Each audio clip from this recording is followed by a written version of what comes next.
यीशु नाम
ऐसा तेरा प्रेम, ऐसा तेरे अनुराग, ऐसा तेरी दया पिता, अब्बा पिता, देखो ना यीशु तूने दिया, तेरा धन्यवाद। ऐसा नाम जो सारे नाम में ऊंचा है, वो जो बादशाह है, जो अधिपति, वो राजाओं का राजा, जो बादशाह है, वो यीशु के हाथों में हमारा आने वाला कल है। We thank you Lord, ओ हमारा हृदय धन्यवाद धन्यवाद देता है। सारे जहां में बस एक ही है, बस एक ही नाम, तारक नाम।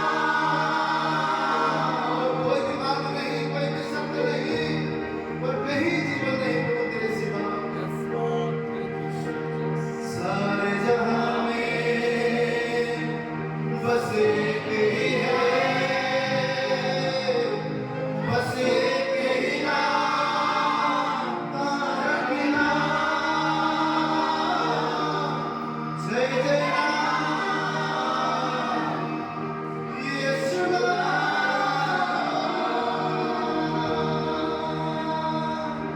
यीशु नाम, यीशु नाम। हमारा बल, हमारी ताकत, हमें छुड़ाने और बचाने वाला, हमसे प्रेम करने वाला नाम, यीशु नाम की जय, यीशु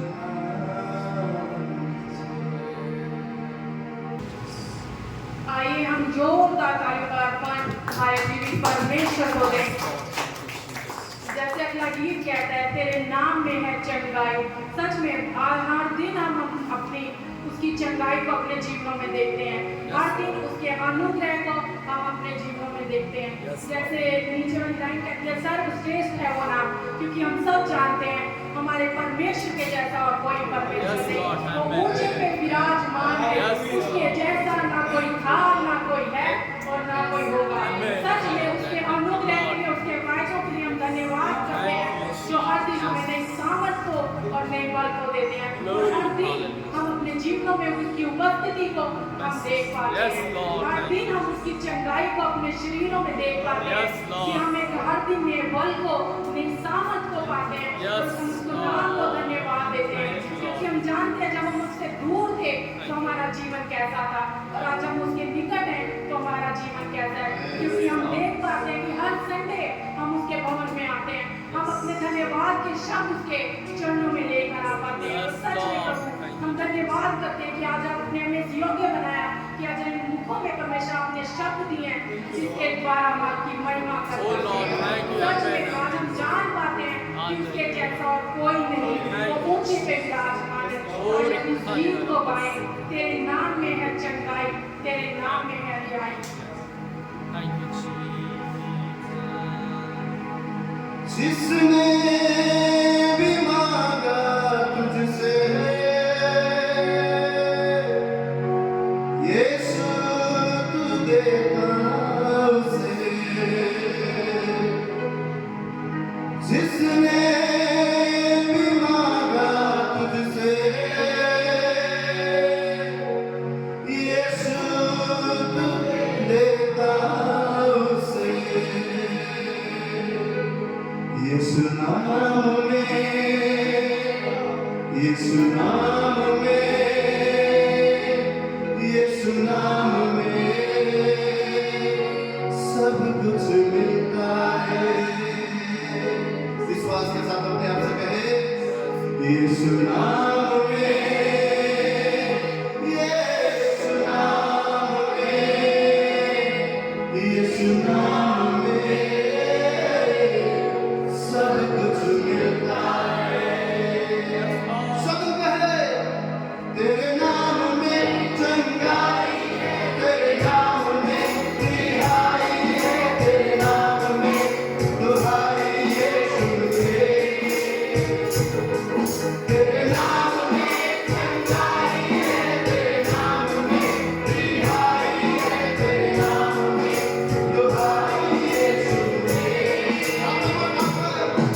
तेरे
तेरे नाम को महिमा, तेरे नाम को पहला स्थान देने पाए प्रभु।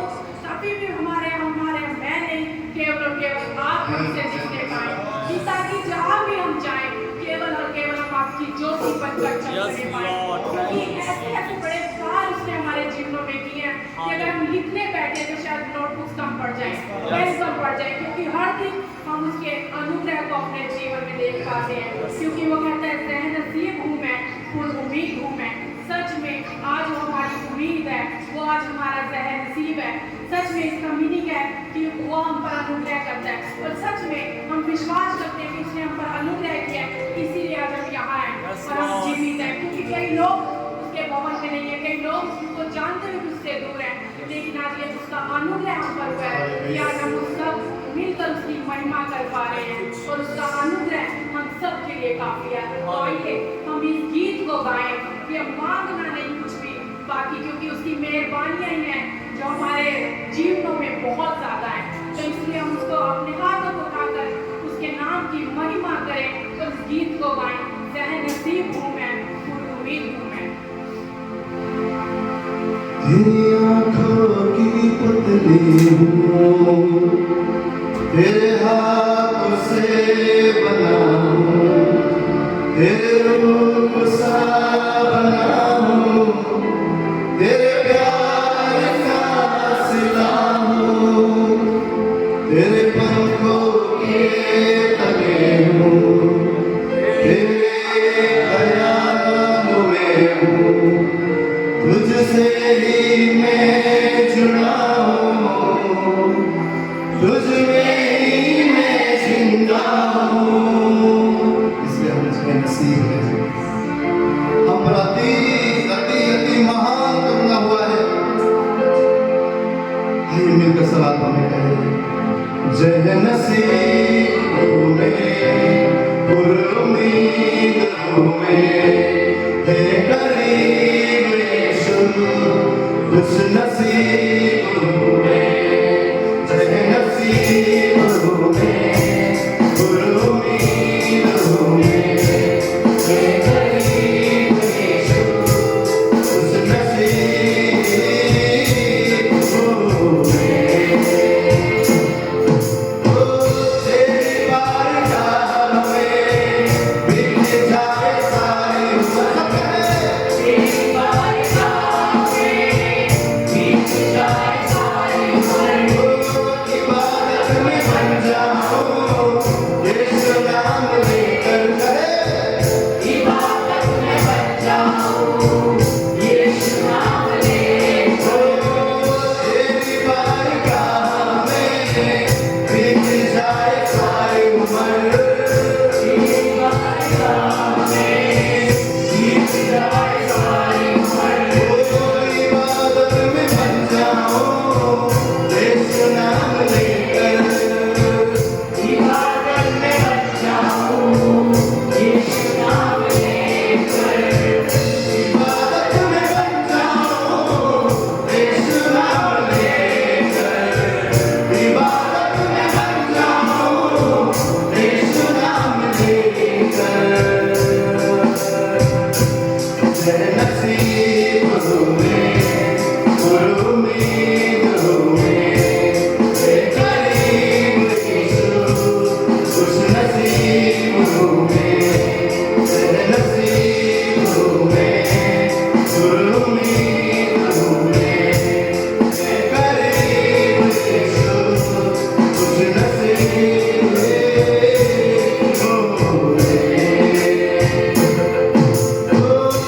अब मांगना नहीं कुछ भी है बाकी, अब है, अब मांगना नहीं कुछ भी है बाकी, ओ तेरी मेहरबानियाँ मुझ पर है काफी, तेरी मेहरबानियाँ मुझ पर है काफी, ओ अब मांगना नहीं कुछ भी है बाकी, कोई कहे अब मांगना नहीं कुछ भी है बाकी, ओ तेरी मेहरबानियाँ मुझ पर है काफी, तेरी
हे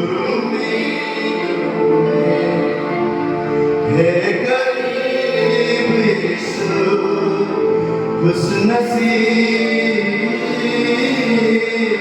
हूँ मैं।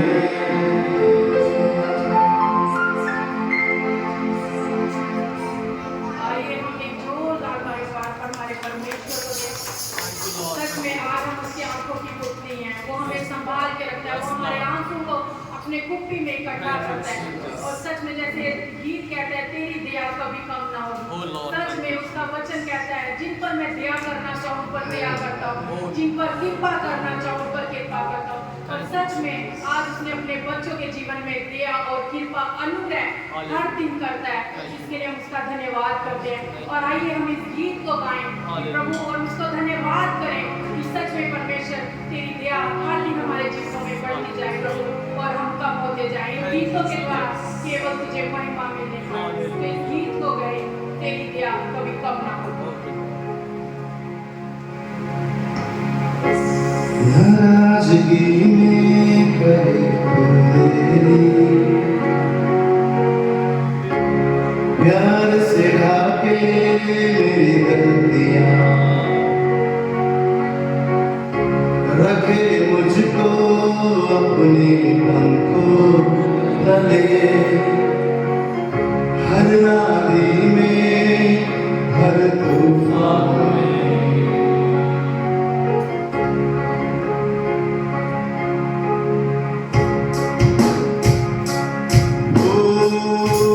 नाराजगी में करे प्यार से ढाके मेरी गलतियां, रखे मुझको अपने पंखों तले, हर नादी में हर तूफान जैसा मुझे अपना लिया, तू ही है मेरा सहायक पिता, तेरी दया कभी कम ना होगी, तेरी दया कभी कम ना होगी,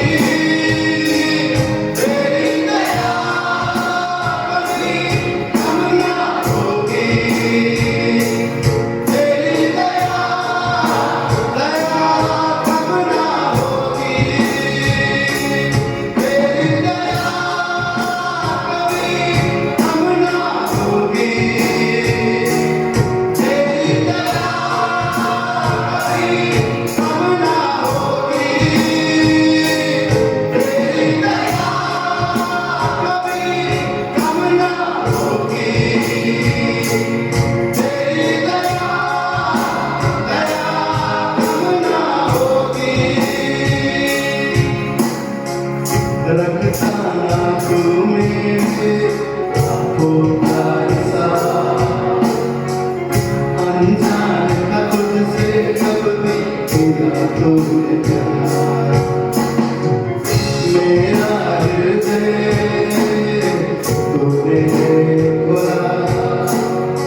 स्तुति गाऊंगा मेरे यीशु मेरे खुदा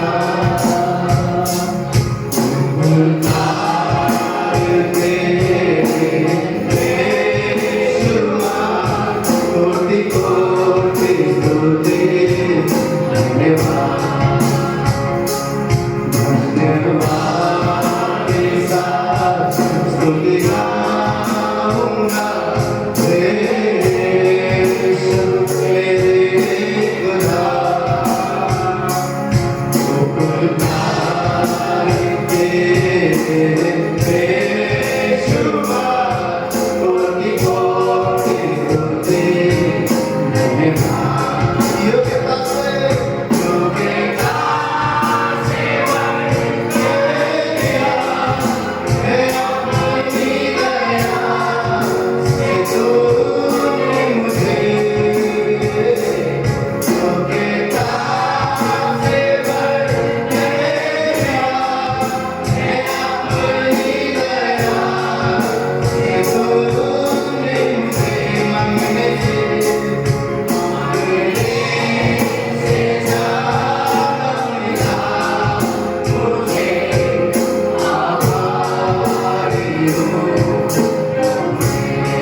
कि हम आपकी स्तुति आराधना कर पाए प्रभु।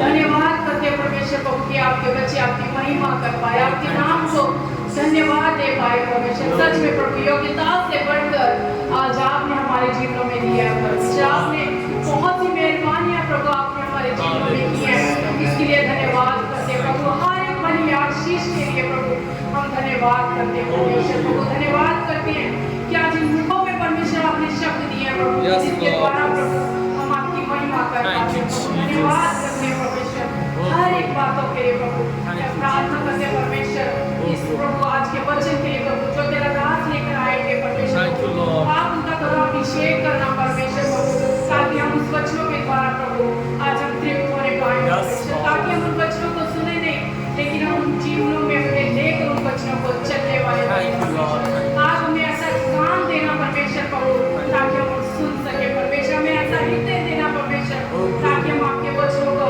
अपने मन में प्रभु, अपने दिल में लेकर चलने वाले बने परमेश्वर। धन्यवाद करते हैं प्रभु कि आज आपने स्तुति आराधना को ग्रहण किया है, इसके लिए हम धन्यवाद करते हैं। सारी महिमा आदर हम आपके नाम को देते हुए इस प्रार्थना को हमारे प्रभु यीशु के नाम से मांगते हैं।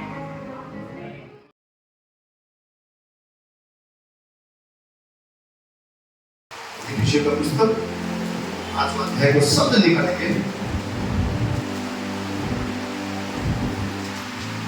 और उसका 15वां वचन को, 16वां वचन को और 17वां वचन को हम लोग देखेंगे। कोई उसे जोर से हिंदी में पढ़ सकते हैं। इसलिए ध्यान से देखो कि कैसी चाल चलते हो, निर्बुद्धियों के समान नहीं पर बुद्धिमानों के समान चलो। अवसर को बहुमूल्य समझो क्योंकि दिन हुए, इस कारण निर्बुद्धि ना हो, पर ध्यान से समझो कि प्रभु की इच्छा क्या है। हालेलुया।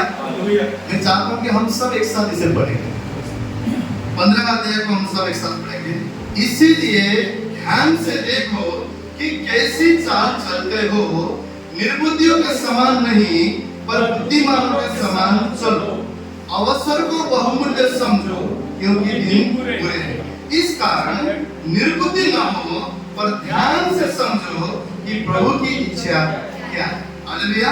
यहाँ पर हम तीन चीज देख रहे हैं, तीन बातें देख रहे हैं। पहली बात क्या देख रहे हैं कि वहां पर क्या लिखा हुआ है, पौलुस क्या बोल रहा है, इसलिए ध्यान से देखो कि कैसी चाल चलते हो, निर्बुद्धियों के समान नहीं परंतु बुद्धिमानों के समान। पहला चीज हम लोग क्या देख रहे हैं, क्या देख रहे हैं, ध्यान से किसको देखना है, अपने आप, अपने आप। बहुत बार क्या होता है, हम ध्यान से दूसरे को देखते हैं, अरे दूसरा क्या कर रहा है, अरे दूसरा तो गलती कर रहा है, अरे दूसरा तो इधर जा रहा है, दूसरा तो उधर जा रहा है, अरे उसको देखो, अरे इसको देखो। हम क्या करते हैं, दूसरे की तरफ ज्यादा अपना अटेंशन देते हैं, दूसरे की तरफ ज्यादा ध्यान देते हैं। इसलिए प्रभु ने क्या बोला, पहले अपने आंखों के लट्टा को साफ कर, तब तू जाके तेरे भाई के आंखों के लट्टा को। सुनने में कड़वा है और सच्चा है, सच्चा है, मसीह का वचन है। क्या बोलता है, पहले चीज हम यहाँ पे क्या देखते हैं कि हम पहले क्या करें, ध्यान से देखना क्या होता है। अगर आप संसार में भी ध्यान वर्ड को देखेंगे तो इंसान क्या करता है, समय निकालकर मनन करता है। तो ध्यान शब्द में समय छुपा हुआ है। अगर आपके पास समय नहीं है, मेरे पास समय नहीं है, हम ध्यान दे ही नहीं सकते। तो पहला चीज क्या बोल रहा है, ध्यान से देखो कि तुम्हारा चाल चलन कैसा है। परमेश्वर क्या बोल रहा है, परमेश्वर की पुस्तक में क्या लिखा हुआ है कि सबसे पहले हमें अपने जीवन को हर समय जांचना है कि हम जो रास्ते पे चल रहे हैं वो सही है, जो हम बातें बोल रहे हैं क्या वो सही है, जो हम सुन रहे हैं क्या वो सही है, जो हम दूसरे के बारे में बात कर रहे हैं क्या वो सही है, क्या हमारा व्यवहार सही है, क्या हमारा चाल चलन सही है, क्या हमारे अकेले में हम जो काम करते हैं वो सही है, क्या हम मसीह की सेवा करते हैं जो उसका एम क्या सही है। हर बातों में बाइबल क्या बोलता है, सबसे पहले तुम अपने आप को ध्यान से देखो और कैसे, निर्बुद्धि के समान नहीं परंतु बुद्धिमान के समान चलो। बाइबल में एक जगह पर क्या लिखा हुआ है, यह परमेश्वर बोलता है कि मेरे ज्ञान की कमी होने की वजह से मेरे लोग नष्ट हो रहे हैं। यहाँ पर बाइबल क्या बोलता है, पौलुस क्या बोलता है, पहले अपने आप को जांचो, अपने आप को दिन प्रतिदिन अपने आप के जीवन को, चाल चलन को जांचो, और ऐसा जांचो कि निर्बुद्धि के समान नहीं परंतु बुद्धिमान के समान चल सके। दूसरा चीज हमने क्या देखा, अवसर को बहुमूल्य समझो क्योंकि दिन बुरे हैं। बोलिए, अवसर को बहुमूल्य समझो, अवसर को बहुमूल्य समझो क्योंकि दिन बुरे हैं। अवसर को बहुमूल्य समझना क्या है? एक हम लोग हिंदी में हमेशा डायलॉग सुनते हैं, मौके पे चौका। मौके पे चौका सांसारिक तरीके से गलत है। क्यों? क्योंकि उसमें हम अपने फायदे के लिए चांस मारते, पर यहाँ पर समय को सही तरीके से इस्तेमाल करने के बारे में बोल रहा है। और उसका बोल रहा है कि अवसर को बहुमूल्य समझो। उसका अर्थ क्या है? समय का सही तरीके से इस्तेमाल करना, अवसर का लाभ उठाना। क्यों? क्योंकि हम लोग एक सुनते हैं, अरे जन्म 7 जन्म तक हम साथ हैं, लेकिन सच्चाई क्या बोलता है? बाइबल क्या बोलता है? एक ही जीवन है, एक ही संसार में जीवन है, एक मृत्यु है, उसके बाद एक न्याय है, एक ही परमेश्वर त्रिएक है, एक ही मार्ग है, एक ही सत्य है, एक ही जीवन है, सब कुछ एक है, एक ही हमारे पास जिंदगी है। किसी को थोड़ा ज्यादा साल दिया होगा, किसी को थोड़ा कम साल दिया होगा, किसी को बहुत लंबा आयु रहेगा, लेकिन एक ही जिंदगी है। ये सच्चाई है क्योंकि परमेश्वर को वचन कहते हैं। और पौलुस यहाँ पर किस बात में हमें सिखाने की कोशिश कर रहा है कि जो अवसर हमको मिला है, ये जो जिंदगी हमें मिला है, ये जो समय हमें मिला है, इस समय का हम दुरुपयोग न करें, उसका उपयोग करना सीखें। और आज पता है शैतान का सबसे बड़ा ट्रिक क्या है? आपके जीवन से समय को चोरी करना है। वो कैसे करेगा? समय को कैसे चोरी करेगा? आपको डिस्ट्रैक्ट करेगा, डिस्ट्रैक्ट करेगा। यहाँ पे हमने वचन क्या देखा? 15 वचन में भी क्या देखा? ध्यान से देखो। 17 वचन में भी क्या देखा? ध्यान से समझो प्रभु की क्या इच्छा है। पहले प्रभु ने क्या बोला? ध्यान से अपने बारे में देखो। दूसरा, ध्यान से परमेश्वर के आज्ञाओं को समझो। इसका विपरीत क्या है? ध्यान का, ध्यान का विपरीत क्या है? ध्यान को भंग करना। अर्थात परमेश्वर चाहता है कि हम अपनी नजर के सामने परमेश्वर को रखें। ध्यान से देखना मतलब क्या है? परमेश्वर को अपने सम्मुख रखे, परमेश्वर को पहला स्थान दे, परमेश्वर के प्रति हमेशा अपनी नजर और भरोसा रखे, ईमान रखे, सदा उससे जुड़े रहे। परंतु शैतान इस संसार की बातें, संसार की चीजें क्या करता है? हमें उस ध्यान से भटकाने के लिए, उस ध्यान से दूर करने के लिए, हमारे समय को चोरी करने के लिए हमारे जीवन में क्या करता है? डिस्ट्रैक्शन को लेकर हम विचलित हो जाते हैं। हमारा एम क्या है? हम विचलित हो जाते हैं। कभी आपने ऑब्जर्व किए होंगे, रात भर सोच के सोते हैं, सुबह भोर को उठूंगा, परमेश्वर को मैं ढूंढूंगा, मैं खोजूंगा। हाँ, सुबह का अलार्म लगा, मैं के साथ प्रार्थना करने सोते हैं। जैसे ही अलार्म बजता है, मोबाइल लेते हैं, अलार्म बंद करते हैं और आप देखते हैं किसी का मैसेज आया है, आप उसे ओपन करते हैं, पढ़ने लगते हैं। फिर उसके बाद में आप अपने आप आपके फिंगर्स यूट्यूब में चले जाते हैं, शॉर्ट में चले जाते हैं, रील में चले जाते हैं, इधर जाते हैं, उधर जाते हैं। आप आधा घंटा, 1 घंटा वहां पे चला जाता है। आप देखते हैं टाइम हो गया, चलो भागो काम नहीं कर रहे। क्या किया? डिस्ट्रैक्ट कर दिया। आपको पता था कि मुझे भोर को सुबह उठना है, मेरे परमेश्वर को ढूंढना है, मुझे आत्मा में बढ़ना है, मुझे सामर्थ्यवशी बनना है, और परमेश्वर की इच्छाओं को जानना है। आप प्रार्थना करते हैं, सोचते हैं, सब कुछ तैयार करते हैं, पर थोड़ा सा बोलते ही एक पल में शैतान क्या करता है? आपके बहुमूल्य समय को सुनाने के लिए आपको डिस्ट्रैक्ट, आपको भटका देता है। आप सोचते हैं चलो अब समय हो गया, काम में जाके करेंगे। जब आप काम में आते हैं, वहां पे इतना आपको बिजी हो जाएंगे, इतना बिजी हो जाएंगे, परमेश्वर से जुड़ नहीं सकते। रात को आते हैं घर में, चलो अभी रात को करेंगे। इतना खाना खा के इतना थका हुआ इंसान प्रभु को कभी गुड नाइट भी नहीं बोलते, जहां बैठा भी सोते। क्यों? आज आपको और मुझे अपने जीवन को जांचने की जरूरत है। दिन में दिया हुआ 24 घंटे में हम कितने समय परमेश्वर के चरणों में बिताते हैं और कितने समय हम मोबाइल में बिताते हैं, इंटरनेट में बिताते हैं, इस संसार की चीजों में। ये शैतान का चालाकी है। ये निर्बुद्धियों के समान हम भटक जाते हैं। बाइबल बोलता है बुद्धिमान बनना है, हमें जानना है, समय को बहुमूल्य समझना है। हमें जानते हैं समय बार बार नहीं आएगा। हम बोलते हैं बचपन के दिन तो गए, स्कूल के दिन तो गए, कॉलेज के दिन तो गए, फैमिली के साथ में जब हम समय बिताते वो दिन अभी वापस नहीं आएंगे। हम बोलते हैं बचपन के दिन, अरे कोई लेकर आ वापस, कोई लेकर आ सकता है। जो बीता बीत गया, वो बीत गया। सिर्फ एक वर्ड रह जाता है, काश काश काश काश। काश हम और पढ़ाई करते, काश हम और अच्छे से रहते, काश हम ऐसे करते, सिर्फ काश रह जाता है। लेकिन समय निकल जाता है। इसलिए पौलुस क्या बोलने का कोशिश कर रहा है कि मसीह जीवन में काश ना हो, परंतु हम हर दिया हुआ समय को बहुमूल्य समझकर परमेश्वर की महिमा के लिए आप और मेरे उपयोग हो सके। परमेश्वर की इच्छा है।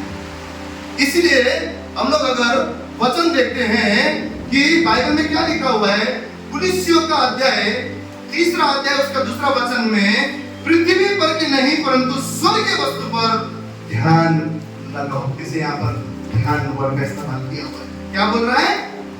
पृथ्वी पर की नहीं परंतु स्वर्गीय वस्तु पर ध्यान लगाओ। क्यों? पृथ्वी की वस्तु हमें डिस्ट्रैक्ट करेगी। पृथ्वी की वस्तु हमें ध्यान देने नहीं देगा। पृथ्वी की वस्तु हमें परमेश्वर से जुड़ने नहीं देगा। पृथ्वी की जो वस्तु है, जो चीजें हैं, वो सदा हमें बंधनों में रखेगा। हम परमेश्वर के करीब नहीं आ पाएंगे। इसलिए यहाँ पर वचन क्या बोलता है कि सदा परमेश्वर के उस स्वर्गीय वस्तु पर मन लगाओ, ध्यान लगाओ। और बाइबल यही हमें परमेश्वर के वचन से हमें सिखाना चाहता है। वचन संहिता 34 अध्याय को 5वां वचन अगर आप नहीं भी देखेंगे, नहीं भी पढ़ेंगे, आप इधर ध्यान दीजिए। वचन संहिता 34:5 में क्या लिखा है? जिन्होंने उसकी ओर दृष्टि की उन्होंने ज्योति पाई और उनका मुंह कभी आनंद न हुआ। ये वचन हम सबको पता है। जिन्होंने उसकी ओर दृष्टि की। दृष्टि करना क्या है? ध्यान देना है। दृष्टि करना क्या है? समय निकालकर उस पर मनन करना है।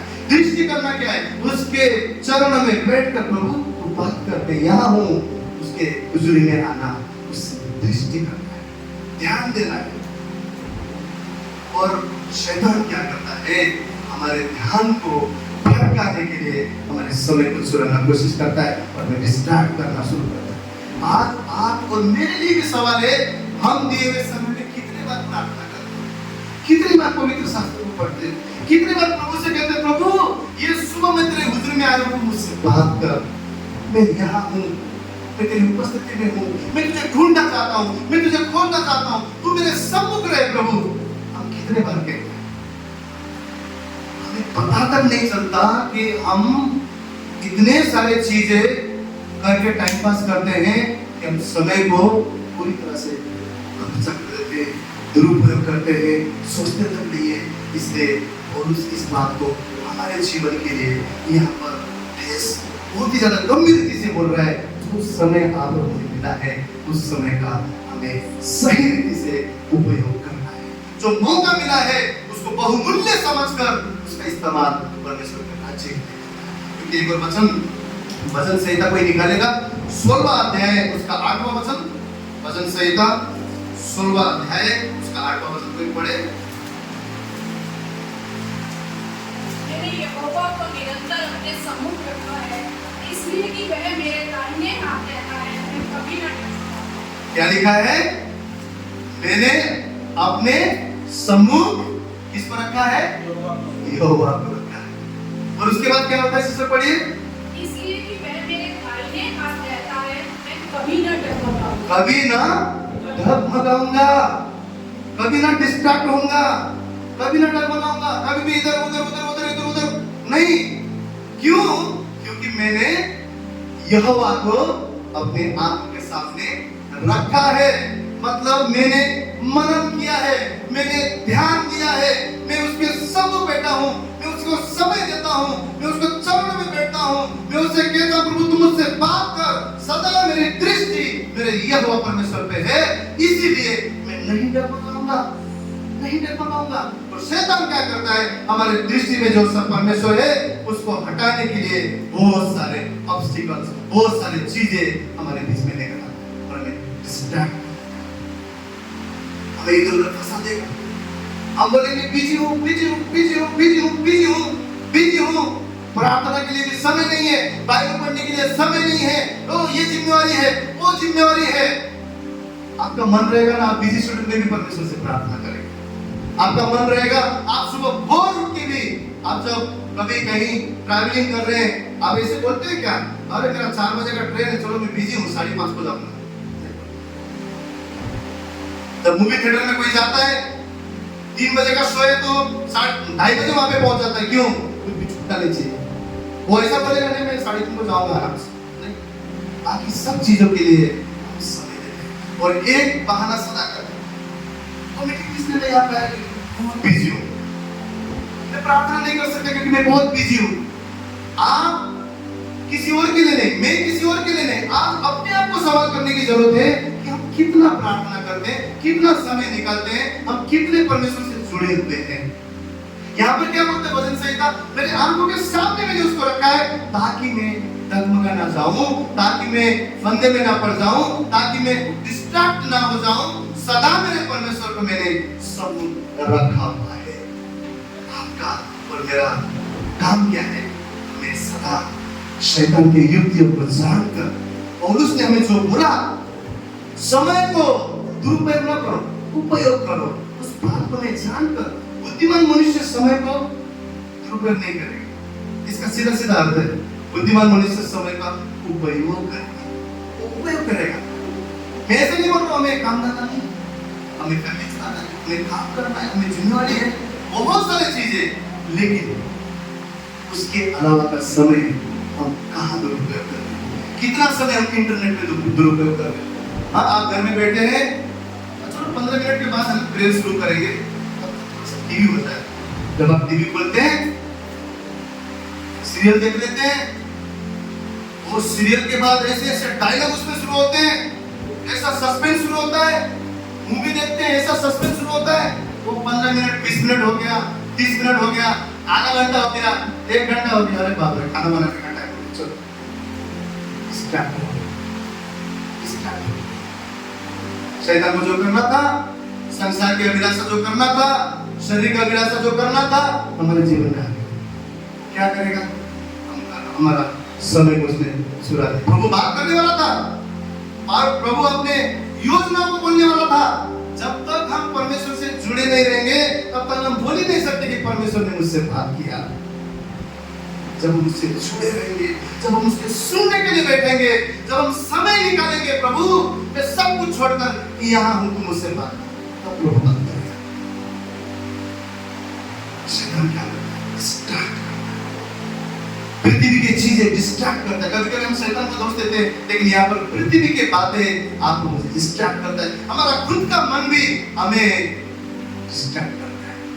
इसीलिए बाइबल बोलता है मसीह के मन को, मसीह को सम्मुख रखो, यहोवा को सम्मुख रखो, ताकि तुम कभी भी डगमगा ना जाए, तुम्हारा हृदय कभी भी तुमको गिरा ना दे, तुम्हारे सोच गिरा ना दे, तुम्हारे समय को शैतान निकाल ना दे, परंतु तुम बुद्धिमान मनुष्य के समान समय को बहुमूल्य समझकर परमेश्वर को सम्मुख रखकर सदा उससे हम जुड़े रहे। तीसरी बात हमने क्या देखा, ध्यान से समझो प्रभु की इच्छा क्या है, ध्यान से समझो। ध्यान शब्द में ही समय छुपा हुआ है। जितना ज्यादा आप परमेश्वर के चरणों में बैठ के ध्यान देंगे, उसकी बातें सुनेंगे, उतना ज्यादा वो गुप्त रहस्य को आपके सामने खोलेगा, उतना ज्यादा वचन की गहराई को आपके सामने खोलेगा, आने वाली बातों को आपके सामने खोलेगा। अरे पुराने नियम में हम देखते हैं कैसे कैसे भविष्यवक्ता थे जिनको परमेश्वर आने वाली चीजों के बारे में बताता था। क्यों? क्योंकि उन्होंने व्यवस्था से बढ़कर अपने जीवन को परमेश्वर के साथ रिश्ता बनाया हुआ था। रिश्ता बनाया हुआ था उन्होंने, अपना व्यक्तिगत रिश्ता परमेश्वर के साथ था। वो परमेश्वर के संग संग चलते थे, वो धर्मी थे, आज्ञाओं पे चलते थे, तभी जाकर परमेश्वर अपने रहस्य की बातें उनके सामने। हेलो हेलो, और प्रार्थना भी चल रहा है, सब कर रहे, हेलो भाई, ये कर रहे, वो कर रहे, प्रार्थना चल रहा है, हम सब एक्टिविटी भी कर रहे, हर चीज कर रहे, आदर नहीं दे रहे, उसके सम्मुख है बोल के परमेश्वर इसे नहीं बात करता। परमेश्वर हमारे समय को जानता है। बहुत बार हम मसीह में आने के बाद में, शुरुआत में जब हम बच्चे रहते हैं, हमारे बच्चों को भी जिद करके कुछ मांगने हम दे देते हैं। कुछ भी मांगता है छोटा बच्चा, चलो बोला नया विश्वासी के घर पे ऐसे होता है, जब नए नए होते हैं इतने सारे लिस्ट परमेश्वर ठीक ठीक ठीक, लेकिन जब समय आता है परमेश्वर हमारे जीवन में महिमा को करना चाहता है, परमेश्वर हमसे बात करना चाहता है, परमेश्वर अपने योजनाओं को आपके और मेरे सामने प्रकट करना चाहता है। परमेश्वर आपसे और मुझसे क्या चाहता है, हम उसको समय दे सके। परमेश्वर को भी आपको मेरी जरूरत है। कैसी जरूरत?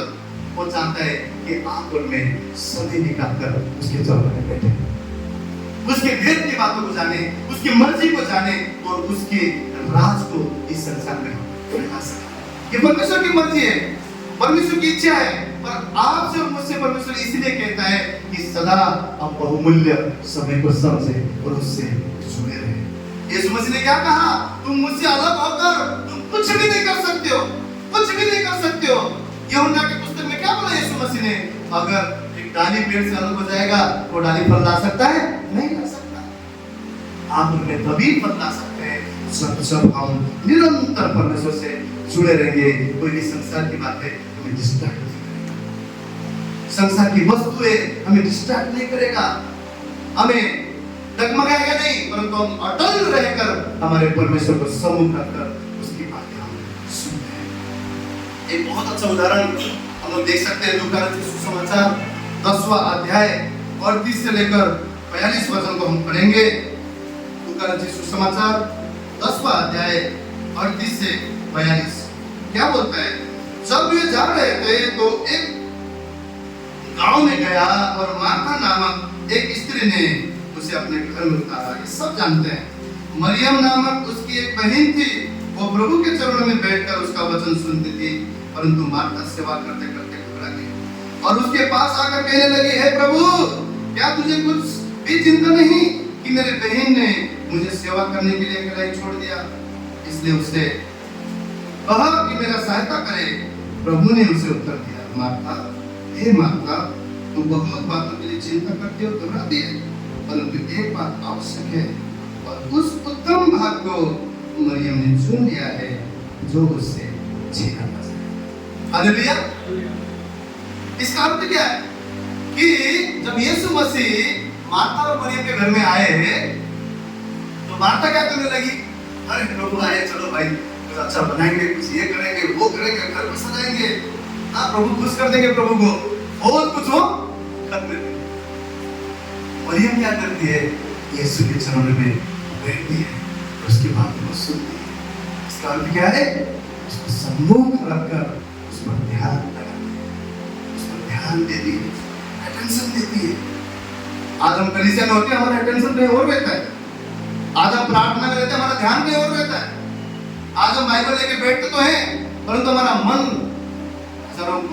हजारों किलोमीटर दूर रहता है। वो ध्यान नहीं है, वो ध्यान नहीं है। ये ध्यान क्या है?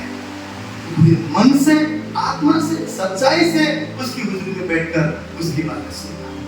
उसको फिक्र नहीं था कि यीशु क्या, हम क्या खिलाने वाले हैं यीशु को। हमारे घर में आए पहली बार, हाँ तो बुरा तो नहीं लगेगा किस तरीके से हम लोग उनको सेवा करने वाले हैं, उसको चिंता नहीं था। वो बैठी, सच्चाई से बैठी, पूरे दिल से बैठी, उसके सुनने के लिए बैठी और ध्यान देते हुए प्रभु के वचन को सुना। और प्रभु ने क्या बोला? ए मार्था, मार्था, तू जो बातें हैं उन बातों की चिंता करती है, फिक्र करती है जिसकी कोई आवश्यकता नहीं है, परंतु जो अच्छी बातें, जो लाभ की बातें, जो आशीष की बातें अगर किसी ने चुना है, वो मरियम ने चुना है। तो परमेश्वर क्या बोलना चाहता है कि आपके और मेरे लिए हम भले कितने भी काम करें, भले कितने भी दौड़े भागे, कितने भी जगह में हम इन्वॉल्व हों, लेकिन आपका और मेरा सबसे उत्तम समय यीशु के चरण में बैठना है, परमेश्वर की हुजूरी में बैठना है, परमेश्वर का सुनना है, अपना ध्यान समय निकलकर उसके चरण में बैठकर ध्यान देना, उससे अद्भुत और आशीषित बात कुछ नहीं हो सकता। प्रभु बोलता है वो सबसे उत्तम भाग है जिसे याद किया जाएगा। और परमेश्वर भी कह रहा है यहाँ पे, क्या बोलता है, तो जो चुन लिया है और जो उससे कभी छीना न जाएगा। आपने जो उत्तम भाग को चुना है वो आपसे कोई दूर नहीं कर सकता है, छीना नहीं जाएगा, उसका सदा परमेश्वर याद करेगा। क्यों? क्योंकि सब डिस्ट्रैक्ट को, सब चीजों को पीछे हटाकर आपने मसीह को आगे रखा है, मसीह को आगे रखा है, उससे जुड़े हुए हो, तभी जाकर परमेश्वर हमें क्या बोलता है कि हम सदा उसकी मर्जी और हुकूमत को जान सकते हैं। परमेश्वर ऐसी ऐसी बातों को आपके जीवन में रिवल करेगा, ऐसी ऐसी बातों को प्रकट करेगा, ऐसी ऐसी उसके गुप्त योजनाओं को परमेश्वर बताएगा। आप अगर बाइबल में पढ़ेंगे ना, परमेश्वर अपनी योजनाओं को अपने धर्मी लोगों को, अपने बच्चों को बताता है, जो उससे जुड़े हुए, जो उससे ईमानदार है, जो उससे वफादार है, जो उसके साथ घनिष्ठ अपना रिश्ता रखते हैं, परमेश्वर अपना भेद की बातें भी उसे बताता है। यीशु ने बोला, मैं तुम्हें दास नहीं मित्र बोलता हूँ, और मित्र जानता है दूसरे मित्र की बात, दास और मालिक नहीं जानता। यीशु ने बोला, जो दोस्त है ना वो दिल की बात जानता है। क्या हम कह सकते हैं परमेश्वर मेरा दोस्त है? क्या हम कह सकते हैं परमेश्वर सबसे पहला मेरा मित्र है? क्या हम कह सकते हैं परमेश्वर मेरे जीवन का पहला प्यार है, उसके आगे कोई नहीं है? क्या हम कह सकते हैं? परमेश्वर ने आप और मुझे इसलिए चुना है कि हम सदा पहली बात उससे जुड़े रहे।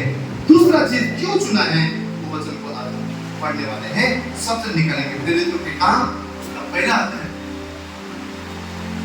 प्रेरितों के काम पहला अध्याय उसका 8वां वचन।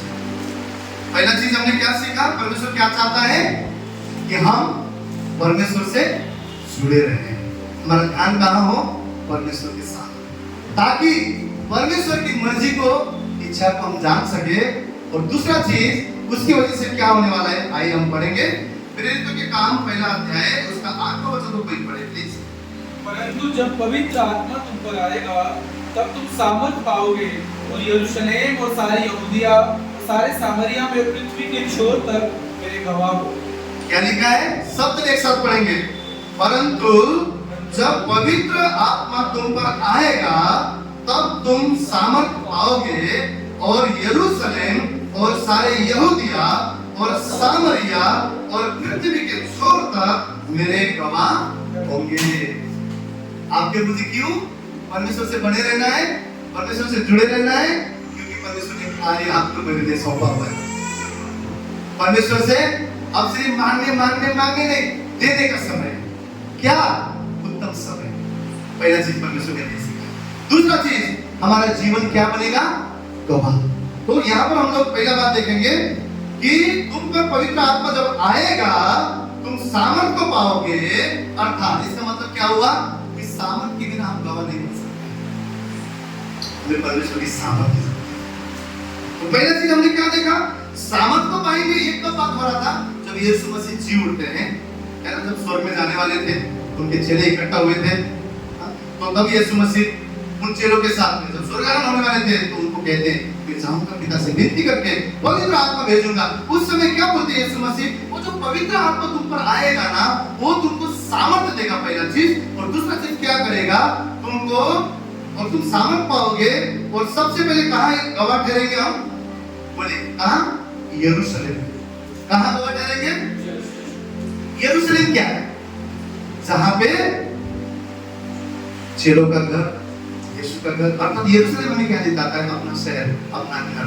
यानी कि सबसे पहले आप गवाह कहां पर बनेंगे, अपने घर में, अपने घर में, अपने घर के लिए आप गवाह बनेंगे। आपके बच्चे बोलेंगे मेरे पापा, जो वचन बोलता है ना उसी पे चलता है। आपके बच्चे बोलेंगे मेरी माँ जो प्रार्थना करती है ना वो इसे धर्मी जीवन जीती। आप बोलोगे मेरे बच्चे इस उम्र में भी परमेश्वर के भय में बढ़ रहे हैं। आपका जो परिवार है, आपका शहर, जो आपका जो अपना नगर, अपने लोग, अपने परिवार के बीच में परमेश्वर क्या करेगा, अपनों में क्या करेगा, आपको पहले सबसे पहले गवाह बनाएगा। दूसरा चीज हम क्या देखते हैं, सारे यहूदिया क्या है, छेमे की जगह, अड़ोस पड़ोस के लोग, आजू बाजू के लोग, पड़ोसी, हमारे रिश्तेदार, वहां पर भी परमेश्वर क्या करेगा, हमें गवाह बनाएगा। और तीसरा चीज सामरी के बारे में कुछ लास्ट हफ्ता पहले कितने जन को याद है सामरी के बारे में? पास्टर दीपक ने मैसेज दिया था, किसी को याद नहीं है? याद है कि नहीं है? याद है? कुछ ना नहीं याद है? क्या था? एक भाई ने जिक्र किया था, क्या? सामरी और ये चेले लोग एक दूसरे को क्या थे? अगेंस्ट थे, देखना पसंद नहीं करते थे। बाइबल क्या बोल रहा है, ऐसे लोगों के सामने भी परमेश्वर है ना तुमको गवाह बनाएगा, गवाह बना के खड़ा करेगा। जो आपके विरुद्ध है, जो आपके खिलाफ है, जो आपके अगेंस्ट जाते हैं, जो आपको सदा नीचे दिखाते हैं, जो आपको सदा आपके कैरेक्टर के बारे में बात करते हैं, जो सदा पीछे से आपको छुरा भूखते हैं, ऐसे जो आपके विरुद्ध के लोग हैं उनके सामने भी परमेश्वर बताएगा ये मेरा संतान है, इसका जीवन गवाह है। आपको एक गवाह बनाने के लिए परमेश्वर ने क्या किया हुआ है, अपने पवित्र आत्मा के सामर्थ को आपके ऊपर डाला है कि उन लोगों के बीच में भी एक गवाह बनना। और लास्ट चीज हम लोग क्या देखते हैं, और पृथ्वी के छोर तक, जो हर एक मसीह के लिए यीशु मसीह ने आज्ञा दिया कि दुनिया के छोर तक जाकर, पृथ्वी के छोर तक जाकर मेरे लिए गवाह ठहरो। हालेलुया। हर जगह पर परमेश्वर हमें क्या करेगा, गवाह बनाएगा। ये तो हो गया एक गवाह। क्या गवाह के बारे में जब हम सुनते हैं तो एक चीज हमें याद आता है, हाँ परमेश्वर ने ऐसा मेरे जीवन में किया, ऐसा कार्य किया, मेरे को ये बीमारी था चंगा किया, मैं इतने ज्यादा गरीबी में था चंगा किया। जो भी आश्चर्य के कार्य परमेश्वर ने हमारे जीवन में दिया है उसे हम मानते हैं, ये गवाह है। और हम लोग बाइबल में भी देखते हैं, आप नहीं भी निकालेंगे चलेगा, लूका 8 में 38 और 39 में क्या लिखा हुआ है, जिस मनुष्य में से दुष्ट आत्मा निकाली थी वह मुझसे विनती करने लगा कि मुझे अपने साथ रहने दे, परंतु यीशु ने उसे विदा करके कहा अपने घर को लौट जा और लोगों से बता कि परमेश्वर ने तेरे लिए कैसे बड़े बड़े काम किए।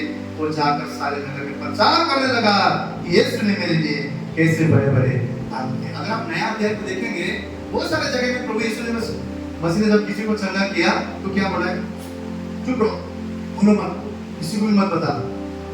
लेकिन कुछ जगह में क्या बोला, जाकर सबको बताओ। ये गवाही के बारे में आज हम जानने वाले कि एक तो हम लोग अधिकतम विश्वासी एक ही गवाही में चलते हैं, प्रभु ने मेरे लिए किया, प्रभु ने मेरे लिए वो किया। और बाइबल भी बोलता है, यीशु भी बोलते हैं। ये क्या घटना था, तो आज में क्या घटना था हमें पढ़ सकते हैं। एक व्यक्ति था जिसको दुष्ट आत्माओं को सेना घुसा हुआ था, उसको बांध के रखते थे सकड़ियों से, जंजीरों से, वो भी तोड़ता था, नंगा रखता था, भागता था, मारता था, काटता था, उसको कोई बस्ती नहीं रख सकता था। और कब्र में जाकर सोता था। इतना भयानक पछाड़ा हुआ व्यक्ति के सामने सब यीशु मसीह जाते हैं। यीशु मसीह क्या करते हैं, उस दुष्ट आत्मा को उससे भगाने लगते हैं। तो दुष्ट आत्मा को जो सेना उसके अंदर था वो क्या बोलता है प्रभु से, प्रभु हमें जो नरक आता को अग्नि उसमें मत फेंक, हम एक नहीं बहुत सारे हैं, हमें उस सामने जो सूर चढ़ रहे हैं ना उन पर जाने दे। और वो क्या करते हैं, यीशु मसीह क्या बोलते हैं, ठीक है। और वो सारी दुष्ट आत्मा सूअरों के झुंड में जाकर सूअर जाके डूब जाते हैं, मर जाते हैं और चरवा जाके पूरे गांव में। ये सारा चीज आप वहां पे पढ़ सकते हैं। परंतु यहाँ पर जब कोई इंसान ठीक होकर यीशु के पास बैठता है, सब आश्चर्यचकित हो जाते हैं। वो इंसान भी बैठता है कपड़ा पहन के, जो पहले ऐसा था, बैठता है यीशु मसीह के चरणों में बैठता है। और जब यीशु मसीह आने लगता है तो क्या बोलता है, प्रभु मुझे भी तेरे संग जाना है, मुझे भी तेरे संग संग चलना है।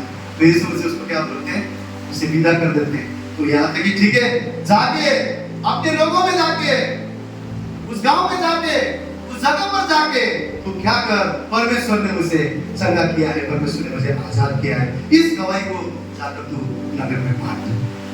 ये एक गवाही है जिसे हर कोई विश्वासी करता है। दूसरा गवाही क्या है?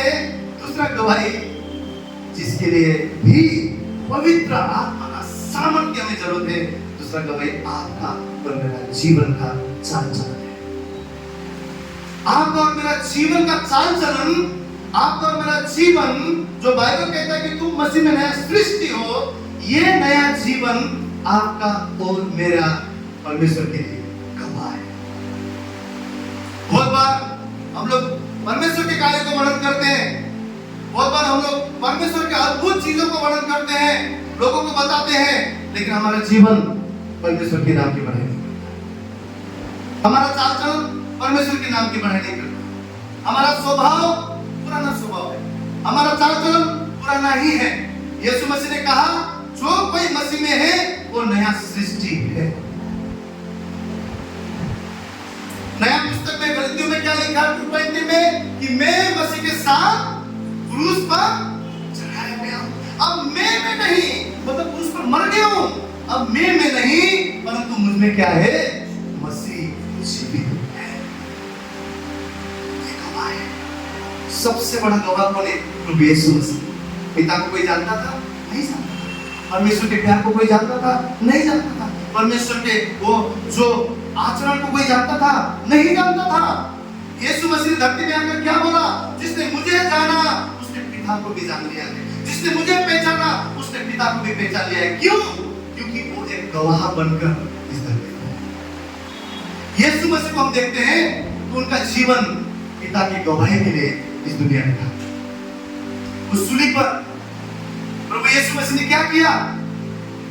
चोर बाजू में, दोनों बाजू में उनको लटका दिया। चोरों के बीच में हमारे प्रभु यीशु मसीह को सूली पर लटकाया। एक चोर बोलता है, अरे तू तो अपने आप को महायाजक, इतना बड़ा बड़ा काम करने वाला, परमेश्वर का पुत्र बोलने वाला, अगर ऐसा कुछ है तो तू भी नीचे उतर, हमें भी बचा, हमें भी बचा। लोग नीचे से वो झाबुक मार रहे हैं, दोष लगा रहे हैं, उसके ऊपर थूक रहे हैं, उसके दाढ़ी नोच रहे हैं। बाइबल बोलता है उसका पीठ हल चलाते खेत के समान हुआ। जो परमेश्वर कहता है मैं जीवन का जल हूं, वो परमेश्वर को एक दूध पीने के लिए मारे नहीं देगा। प्यासा मर गया, लहू लुहान पूरी तरह से उसका शरीर इतना दर्दनाक तरीके से क्रूस पर जब उसको क्रूसित किया गया, यीशु मसीह ने क्या बोला ऐसे समय में? पिता पिता पिता इन्हें माफ कर देता है, ये नहीं जानते क्या कर रहे हैं, ये माफ कर, ये माफ कर। ऐसे समय पर उन लोगों के लिए पिता से विनती करता है। ये बात परमेश्वर के प्रेम को जताता है, ये बात उसकी गवाह बन रहा है कि इतना प्रेमी पिता, इतना वो पाक व पवित्र पिता जो स्वर्ग की महिमा में बैठा हुआ है, जिसने अपने एकलौता पुत्र को भी नहीं रख छोड़ा, वो धरती पर आया है, वो एक एक चीजों पर परमेश्वर की गवाही बनकर वहां पे खड़ा था। एक एक बातों पर वो गवाह बनकर वहां पर खड़ा था। उसने कभी अगेंस्ट बात नहीं किया। बाइबल बोलता है अगर वो चाहे तो दूतों को बुलवाकर सबका नाश कर सकता था, परंतु नहीं किया, परंतु नहीं किया। मुझे एक घटना याद है, काफी साल पहले मैं आ रहा था, मेरे आगे जो बाइक में लड़का था उसने थूका, और मुझे इतना भी नहीं पता कि छींटे पड़े या नहीं, परंतु मैं जाकर उसको बोला, रफ लैंग्वेज में मैंने बात किया, बोला मुझे तमीज है, जानता है, देख के नहीं तुरना चाहिए, इस तरीके से। और वो इंसान ने सॉरी बोला, फिर भी मैं वहां से गुस्से में। कुछ टाइम पहले, 2 साल पहले की बात है, मैं कुछ दिन पहले भाई से भी शेयर कर रहा हूँ, लड़का को पता है, हमारे एरिया में मैं कोविड से पहले की बात घर जा रहा था, एक सर्कल पड़ता, ऐसे में बाइक में हमने पहुंचा, सामने से एक लड़का है नीचे उतर, वहां से जा, मैंने अभी नीचे से इससे मैं क्या बोलने की कोशिश कर, क्या बोलने की कोशिश कर? एक समय ऐसा भी था, एक समय आज भी ऐसा भी आ सकता है, हम रिएक्ट करते हैं, हम रिएक्ट करते हैं। बहुत बार अभी भी कभी गुस्सा आता है, फिर बाद में प्रभु बोलेगा, प्रभु बताएगा, प्रभु दिखाएगा, प्रभु अपने जब शांत हो जाते प्रभु बात करते हैं, ये चीज तुमने गलत की है, मेरे ऊपर धोखा गया, मेरे सर के ऊपर धोखा भी नहीं गया, मुझे ऐसा लगा वो इंसान ने बदतमीजी किया, मैंने जाके उसको इतना सुनाया। हमारे यीशु मसीह के ऊपर, हमारे यीशु मसीह के ऊपर लोगों ने थूका, मजाक उड़ाया, बेरहमी से मारा, दाढ़ी गुंजा, इतना सब कुछ किया, और प्रभु बोलता है पिता इन्हें क्षमा। ये क्या है? यीशु मसीह परमेश्वर के लिए हमारा चाल चलन, हमारा जीवन परमेश्वर के लिए गवाह बनना जरूरी है। हमारा रिएक्शन क्या है? कोई गाली देता है, हम उनके खानदान को श्राप देते हैं, कोई हमारा नुकसान करता है, हम उनको श्राप देते हैं, कोसते हैं। परमेश्वर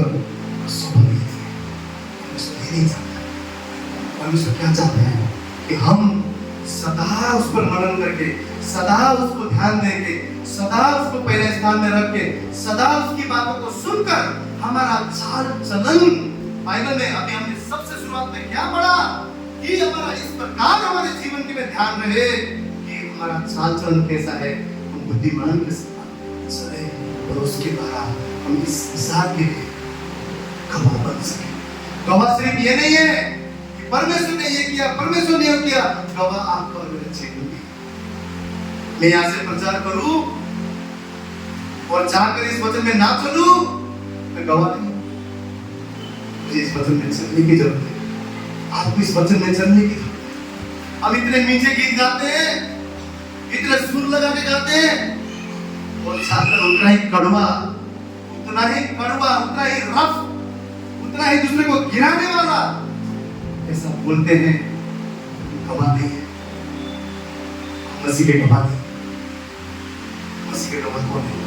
यीशु मसीह के समान है, जो यीशु मसीह के समान चलता है, जो यीशु मसीह के पीछे पीछे चलता है, जो यीशु मसीह के स्वभाव को धारण करके चलता है। तो गवाह एक परमेश्वर जो हमारे जीवन में कार्य किया है, दूसरा गवाह ये है कि हमारा खुद का जीवन भी परमेश्वर के राज्य के लिए गवाह है कि परमेश्वर हमारे जीवन में ऐसा नया सृष्टि हमें बनाए, ऐसा सृष्टि में, नया सृष्टि में हम चल सके, पृथ्वी की बातों पर नहीं, स्वर्गीय बातों पर हम मनन करके चल सके। ये संसार भी हमारे जीवन को देखकर परमेश्वर के नाम पर विश्वास कर सके। बहुत बार हमें मुंह से गवाही बांटने की जरूरत नहीं है, हमारा चाल चलन से भी परमेश्वर के राज्य में प्रभु लोगों को जीतना है। आपको मुझे मसीह का स्वभाव रखना जरूरी है। हम एक वचन को पढ़ेंगे, फिलिपियों के अध्याय को सब जन निकालेंगे, उसका दूसरा अध्याय 3 से 7 वचन को हम देखेंगे। फिलिपियों दूसरा अध्याय 3 से 7 वचन। विरोध या झूठी बढ़ाई के लिए कुछ ना करो, पर दीनता से एक दूसरे को अपने से अच्छा समझो। हर एक अपनी ही हित की नहीं, परंतु दूसरों की हित की भी चिंता करे।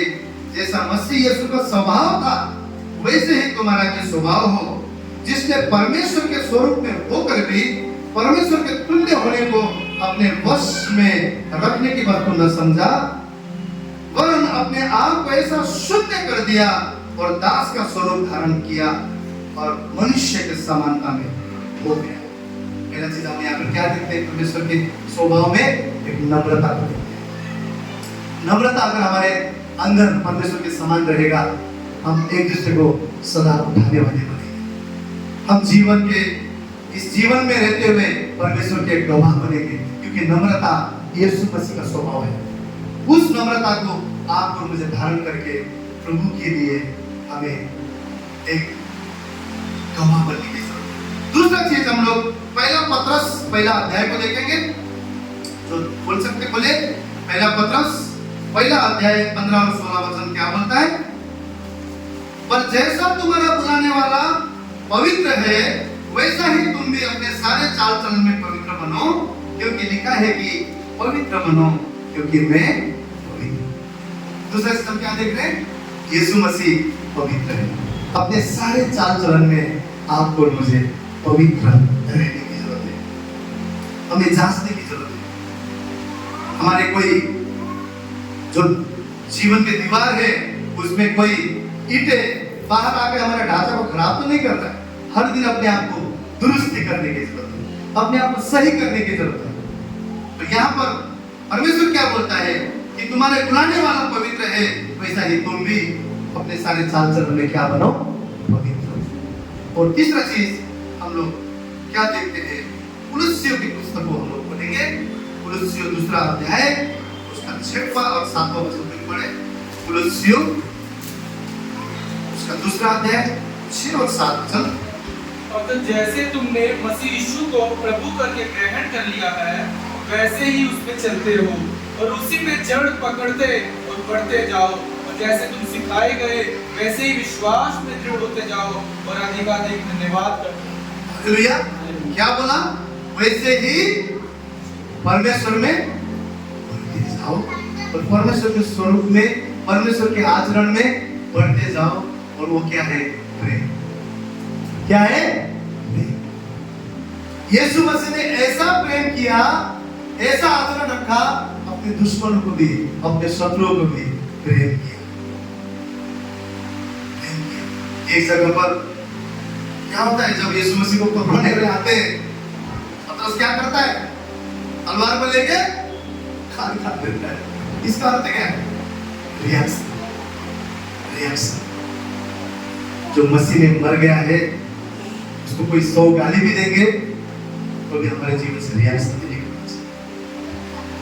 अगर हम सच में मसीह में मरे हैं, सच में हम क्रूस पे मरे हैं, सच में हम मसीह के सच से मरे हैं और नए जीवन में हम जी रहे हैं, तो कोई हमारे कैरेक्टर, हमारे जीवन, हमारे परिवार, हमारे ऊपर कितना भी खाली करे, रोज करे, कोसे, हमारे हानि करे, नुकसान करे, आपको मेरे जीवन को फर्क नहीं पड़ना चाहिए। पतरस तलवार निकालकर काट देता है। ये क्या बताता है? उसके अंदर रिएक्शन था, रिएक्शन दिखाया, गुस्सा आ गया।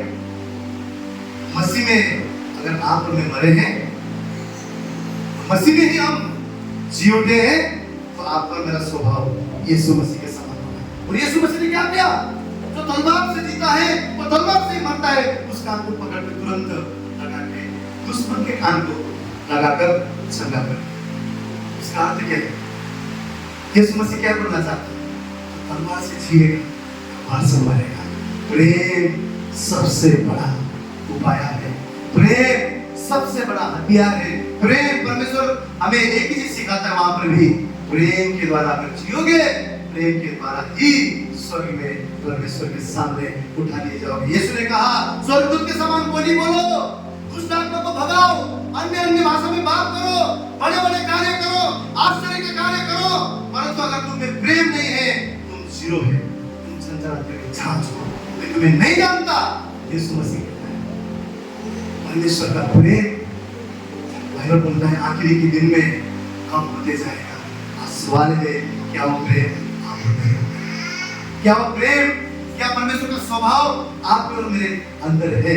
अगर स्वभाव, अगर नया सृष्टि हम हैं और यीशु मसीह के प्रेम में हम चलते हैं, यीशु मसीह की आज्ञा में अगर हम चलते हैं, वो परमेश्वर को सम्मुख रखकर अगर हम चलते हैं, तो ये जीवन कईयों के लिए एक गवाही बनेगा। आज आपको मुझे जरूरत है कि एक ही परमेश्वर ने किया हुआ कार्य की गवाही नहीं, परंतु आपका और मेरा नया जीवन परमेश्वर की गवाही बनेगा। जब हम बात करें तो लोग बोले कितना अच्छा बात करता है, कितना उठाने वाली बात करता है, कितना हिम्मत देने वाला बात करता है, कितना वो मैं तो परेशान था, कोई इंसान ने बात किया ना, मेरे मन में एक आशा आ गया। जब हम चले, लोग देखकर कहेंगे कितना अच्छा इंसान, इसको कभी बुराई करता हुआ नहीं दिखा, कभी दुष्ट करते हुए नहीं देखा, कभी ठगते हुए नहीं देखा, कभी झूठ बोलते हुए नहीं देखा, कभी चोरी करते हुए नहीं देखा, कभी फंसाते हुए नहीं देखा। सच्चा इंसान है।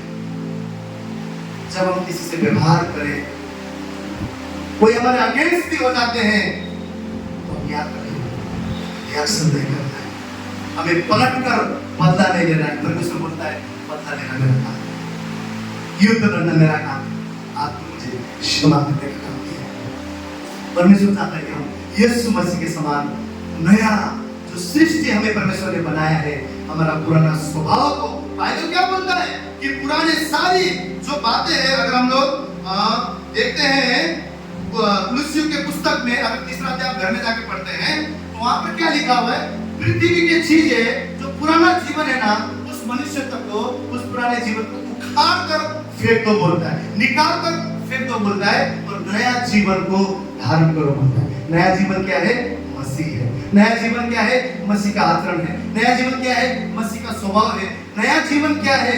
परमेश्वर ने सिखाए हुए राह पर आपको चलना। अगर हम नया जीवन में चलते हैं, अवसर को बहुमूल्य समझकर, समय को बहुमूल्य समझकर अगर हम यीशु मसीह में बने रहते हैं, तो हम दो चीज के गवाही बनेंगे। एक तो परमेश्वर ने किए हुए कार्य के लिए हम गवाह बनेंगे, दूसरी चीज हमारा स्वयं का जीवन, स्वयं का चाल चलन, स्वयं का नया जीवन परमेश्वर के लिए गवाह बनेगा। आज डिस्ट्रैक्शन बहुत है, अंत का समय, परमेश्वर का वचन कहता है बुरे समय, ये बुरा समय है, अंत का समय है। बाइबल में, अगर बाइबल में लिखी हुई चीजों को अगर आप क्रॉस चेक करते हो, आज संसार में वही बातें हो रहे हैं जो आखिरी के दिनों में बड़ी बड़ी बातें हैं। झूठे भविष्यवक्ता उठ खड़े हो चुके हैं, झूठी शिक्षाएं बढ़ रहे हैं।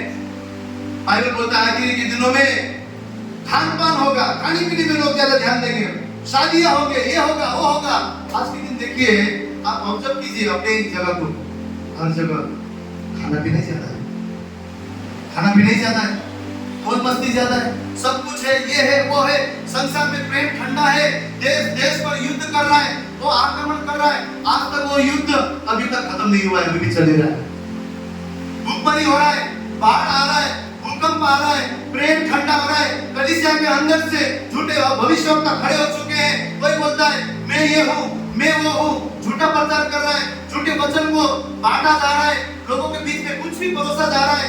सब कुछ आज की डेट में आप देखो, परमेश्वर ने हजारों साल पहले जो बातें इस पुस्तक में लिखा है, आज पूरा हो रहा है। तो भाई बोलते हैं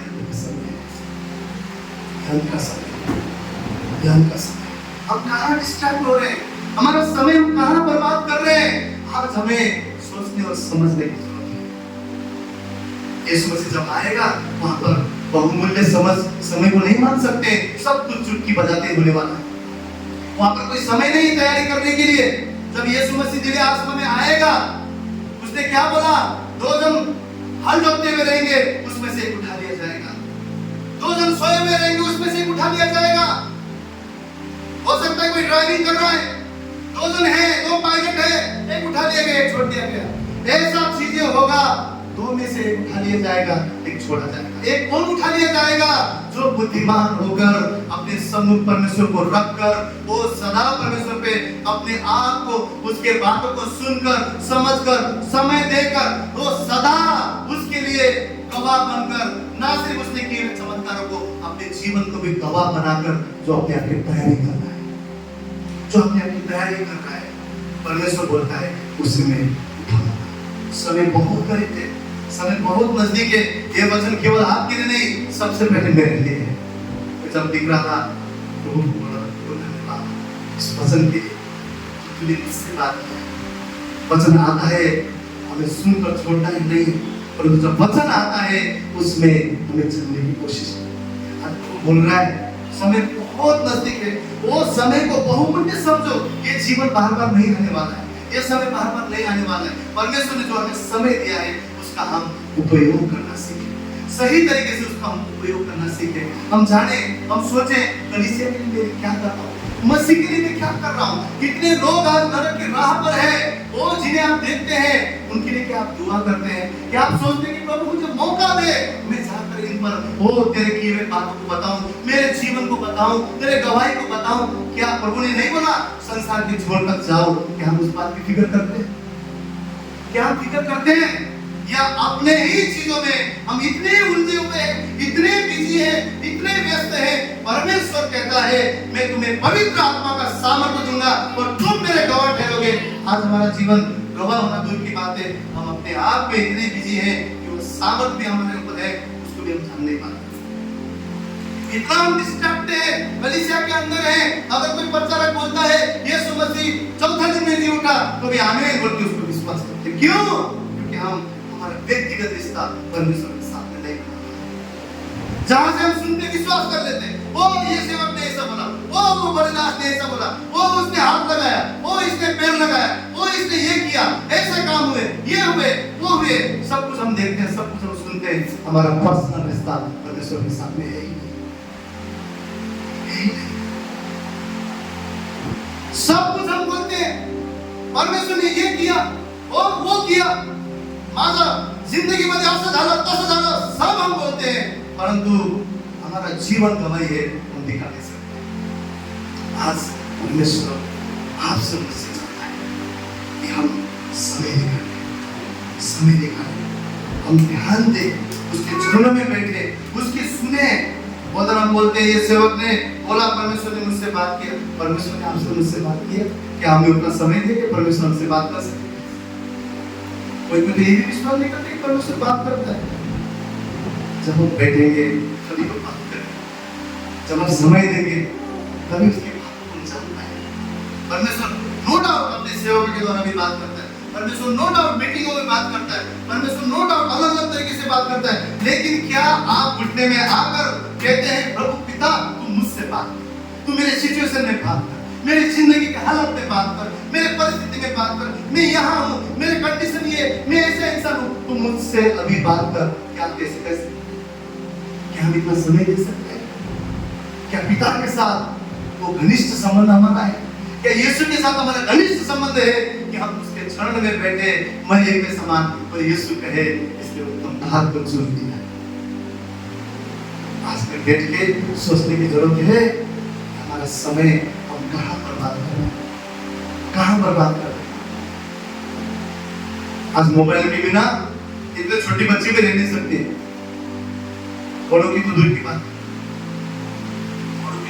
एक चर्च को मैं देख रहा था बहुत समय पहले, तो पास्टर बोलते हैं चर्च में ना कोई मोबाइल से ना वचन को नहीं देखेगा, और जो देखेगा उसको मैं चर्च से आउट कर।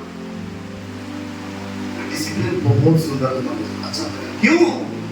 आप बाइबल पढ़ो, दुनिया भर की चीजें आपको वहां पर डिस्ट्रैक्ट करने के लिए। आपने ऊपर देखा उसको अमाउंट आ रहा है मेरे अकाउंट में, वो आप देखेगा अरे आप किसी को बहुत अच्छा मैसेज डाला, वचन एक तरफ रह गया, आप डिस्ट्रैक्ट।